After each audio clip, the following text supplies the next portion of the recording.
कार्बनिक यौगिकों के अध्ययन के संदर्भ में चक्रीय कार्बनिक यौगिक क्या होते हैं या साइक्लिक ऑर्गेनिक कंपाउंड क्या होते हैं उसके संबंध में यहाँ पर संक्षिप्त चर्चा किया जाएगा। उसके पहले देख लेते हैं कि जो कार्बनिक यौगिक होते हैं उन कार्बनिक यौगिकों को हमने देखा कि यह सीधी श्रृंखला यौगिक के रूप में हो सकते हैं या शाखा श्रृंखला यौगिक के रूप में हो सकते हैं या साइक्लिक कंपाउंड के रूप में हो सकते हैं। तो अब यहां पर देखिए, जो सीधी श्रृंखला थी उस सीधी श्रृंखला में आपको पता है कि कार्बन का कोई भी परमाणु यह दो से अधिक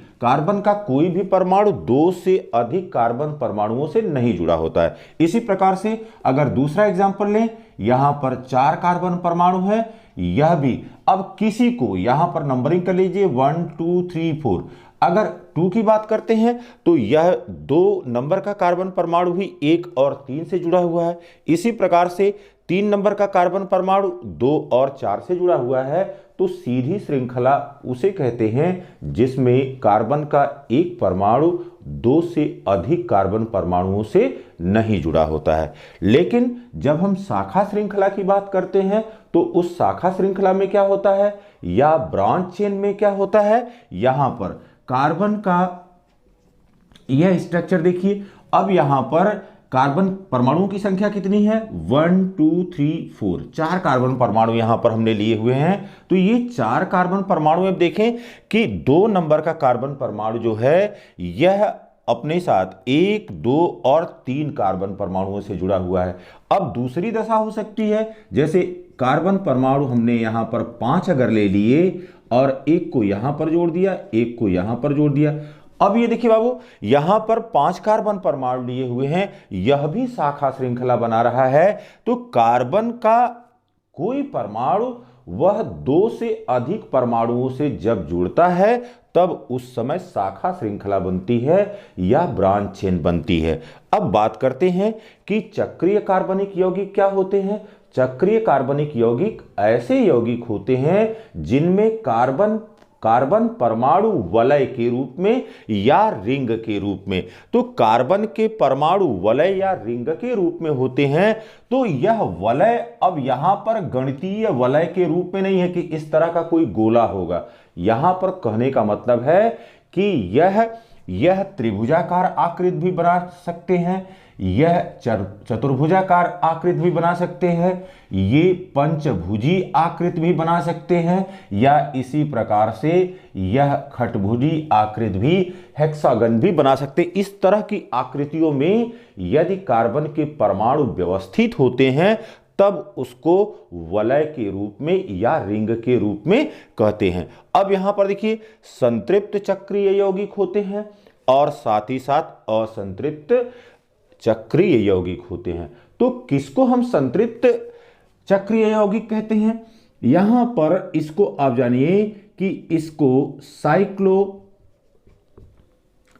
एल्केन कहते हैं, साइक्लो एल्केन कहते हैं। और इनका सामान्य सूत्र क्या है, यह CnH2n होता है। तो साइक्लो एल्केन का सामान्य सूत्र CnH2n होता है। अब यहां पर देखिए कि वलय बनाने के लिए या रिंग बनाने के लिए 2 से अधिक कार्बन परमाणुओं की, 2 कार्बन परमाणु कभी भी इस तरह से रिंग फॉर्मेशन नहीं कर सकते हैं। अगर हम त्रिभुजाकार सोचें तो यहां पर 3 कार्बन परमाणु चाहिए, या चतुर्भुजाकार सोचें तो यहां पर 4 कार्बन परमाणु चाहिए, या पंचभुज के रूप में सोचें तो वहां पर 5 कार्बन परमाणु चाहिए। इसका मतलब है कि अगर 2C 2 कार्बन परमाणु हैं तो यह कभी भी चक्रीय यौगिक या साइक्लिक कंपाउंड नहीं बनाते हैं। फिर यहां पर देखिए बाबू, अब इसका सबसे सिंपल जो संतृप्त चक्रीय यौगिक का सबसे साधारण जो यौगिक है वह क्या बना सकता है, इसमें कार्बन के कितने परमाणु होंगे, यहां पर 3 परमाणु होंगे, क्योंकि 3 से कम पर बनेगा ही नहीं। अब इस सूत्र के हिसाब से H कितना हो गया, H6 नहीं है। सबसे पहले यह ध्यान रखना है कि यहां पर 3 कार्बन परमाणु अगर होंगे तभी संतृप्त चक्रीय यौगिक बन सकता है। तो यहां पर C3H6 हो गया। और फिर इसका नाम क्या हो गया, इसका नाम हो गया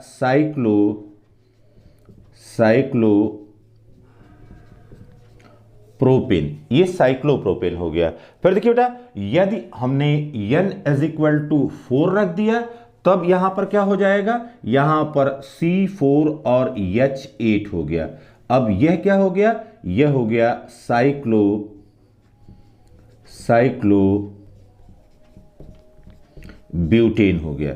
इसी प्रकार से C5H10 ये हो गया ये हो गया पेंटेन। ठीक, फिर इसी प्रकार से अगर C6H12 लिख लिया है तो ये हो गया साइक्लोहेक्सेन। तो यहां पर कार्बन कार्बन के बीच में यह भी ध्यान रखना है कि क्योंकि संतृप्त चक्रीय यौगिक है तो यह रिंग के रूप में भी होगा, वलय के रूप में भी होगा, साथ ही कार्बन और कार्बन के बीच में केवल एकल सैचुरेटेड साइक्लिक जो कंपाउंड है उनमें देखते हैं कि किस तरह का स्ट्रक्चर होता है। सबसे सिंपल जो मॉलिक्यूल यहां पर है या सबसे सिंपल जो कंपाउंड यहां पर है वह साइक्लोप्रोपेन के रूप में है। तो यहां पर C3H6 जो कि साइक्लोप्रोपेन के रूप में है, इस साइक्लोप्रोपेन को देखते हैं। अब यहां पर देखिए बेटा, कार्बन यहां पर 3 है, यहां पर कार्बन या C यहां पर 3 है। अब ये देखिए, सबसे पहले यह तीनों कार्बन क्या करेंगे, यह तीनों कार्बन यहां पर एकल बंध के द्वारा जुड़ गए। अब एकल बंध के द्वारा यह कार्बन जुड़ गया। अब यहां पर देखिए, प्रत्येक कार्बन की इसकी एक संयोजकता यहां पर, एक संयोजकता यहां पर, 2 संयोजकता यहां पर लग गई। इसी प्रकार से प्रत्येक कार्बन की 2 संयोजकताएं पूर्ण हो गई। अब यहां पर भी 2 संयोजकता बच रही है, यहां पर भी 2 संयोजकता बच रही है और यहां पर भी 2 संयोजकता बच रही है। तो अब इस स्थान पर हाइड्रोजन आ गया, यहां पर हाइड्रोजन आ गया और यह इसका जो है संरचना सूत्र हो गया कि साइक्लोप्रोपेन किस प्रकार से होगा। इसी प्रकार से हम साइक्लोपेंटेन को देखते हैं। साइक्लोपेंटेन, अब ये देखिए बेटा, साइक्लोपेंटेन ये क्या है, C5H10 है, C5H10।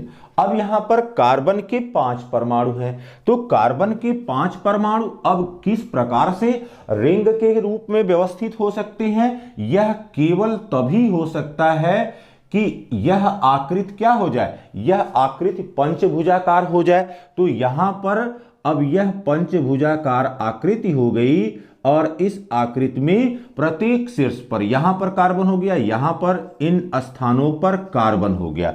अब देखिए, प्रत्येक कार्बन की 2 संयोजकताएं यह एकल बंध बनाने में खर्च हो रही हैं। इसके पश्चात प्रत्येक के पास अपनी 2 संयोजकता अभी भी अपूर्ण है। तो जहां पर संयोजकता अपूर्ण है वहां पर क्या आ जाएगा, वहां पर हाइड्रोजन आ जाएगा और यह हाइड्रोजन आकर के कार्बन की भी संयोजकता को पूर्ण करेगा, साथ ही साथ अपनी भी संयोजकता को पूर्ण कर पाएगा। इसी प्रकार से अगर हम साइक्लोहेक्सेन को बनाना चाहें तो साइक्लोहेक्सेन यहां पर C6 और H12 के रूप में है, C6H12 के रूप में है। अब यहां पर यह हेक्सागोनल स्ट्रक्चर हो जाएगा और प्रत्येक स्थान पर यहां पर कार्बन हो जाएगा और कार्बन की 2 संयोजकताएं यह एकल बंध बनाने में खर्च हो जाएंगी और प्रत्येक स्थान पर कार्बन के साथ 2-2 हाइड्रोजन आ जाएंगे और इस प्रकार से इसकी बैलेंसी पूरी हो जाएगी। कार्बन की भी बैलेंसी संयोजकता पूर्ण हो जाएगी या संतुष्ट हो जाएगी और साथ ही साथ हाइड्रोजन की भी संयोजकता संतुष्ट। अब हम बात करते हैं कि असंतृप्त चक्रीय यौगिक क्या होता है या अनसैचुरेटेड साइक्लिक कंपाउंड क्या होता है। तो यहां पर अब देखिए, अनसैचुरेटेड मींस हो गया कि यहां पर या तो डबल बॉन्ड होगा या तो ट्रिपल बॉन्ड होगा।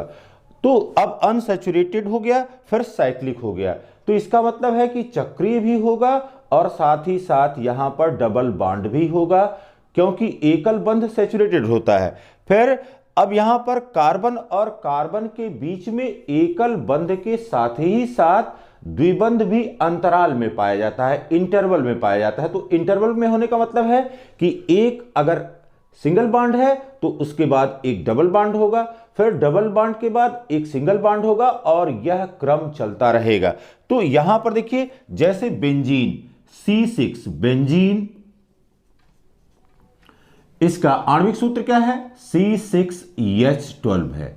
अब यहां पर देखिए बेटा, यहां पर कार्बन और कार्बन के बीच में, कार्बन और कार्बन के बीच में 3 एकल बंध या सिंगल बॉन्ड होते हैं और साथ ही साथ कार्बन और कार्बन के बीच में 3 यह द्विबंध भी पाए जाते हैं या डबल बॉन्ड भी पाए जाते हैं। तो अगर इसके स्ट्रक्चर को बनाएं तो यहां पर देखिए, अब क्योंकि कार्बन परमाणुओं की संख्या 6 है, इसका मतलब है कि ये हेक्सागोनल स्ट्रक्चर बनाएगा या खटभुज के आकार की आकृति बनाएगा। तो सबसे पहले हमने सिंगल बॉन्ड दे दिया और सिंगल बॉन्ड देकर के अब यहां पर कार्बन को प्रत्येक स्थान पर व्यवस्थित कर दीजिए, हर स्थान पर यहां पर कार्बन हो गया। फिर हमने कहा कि अंतराल में यहां पर द्विबंध पाया जाता है, तो अगर यह सिंगल बॉन्ड है तो इसके बाद यहां पर डबल बॉन्ड हो जाएगा, फिर सिंगल बॉन्ड होगा, यहां पर डबल बॉन्ड हो गया और फिर यहां पर डबल बॉन्ड हो गया।